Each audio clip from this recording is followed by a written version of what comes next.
The stock market and buying a home are both wonderful places to spend your money, but is one better than the other, especially when it's getting close to retirement time?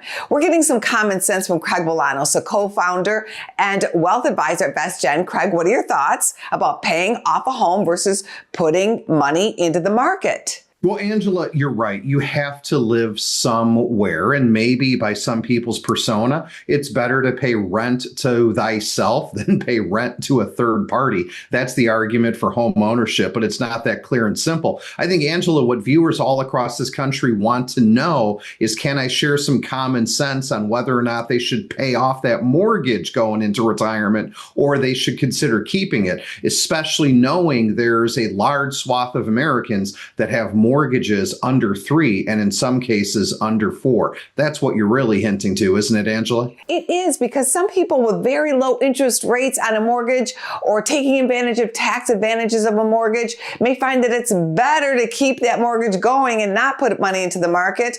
But what's your general rule of thumb? Well, let's go ahead and break that down. So, as a practitioner and using ideas that are tested in the trenches, Angela, I remind everybody, if you're deliberating whether or not you should pay off that mortgage going into retirement, realize that retirement is all about cash flow. Everyone thinks retirement's about assets, how big that nest egg is of investments. No, your retirement is about cash flow. And if you have one less payment to make, that means you have less of a withdrawal need from your portfolio. I always defect to trying to get people to live a debt-free lifestyle. But I understand where we're torn on the math if you've got that low interest mortgage relative to higher bond yields today, especially now that we saw the U.S. get downgraded from AAA to AA. That being said, you mentioned tax deductibility, Angela. 93% of America is currently not itemizing.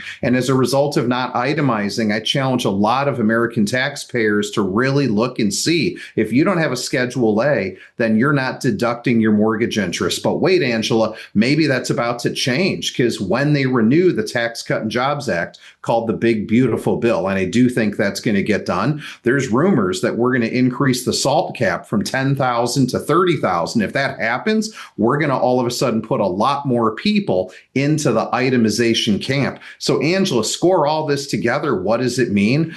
As a practitioner, I defect to paying off the mortgage, because again, one less bill in retirement makes it that much easier to cash flow from your portfolios. But given we're in the pivot point where there's a potential change to how the current taxes are structured and more people might start deducting their mortgage interest, I think it definitely deserves a second look and a conversation with a professional who can seek to see the world through the client's lens. Any final thoughts? Well, you know what? Let's see the world through your lens, and then let's do some math. And that math begins with your income taxes.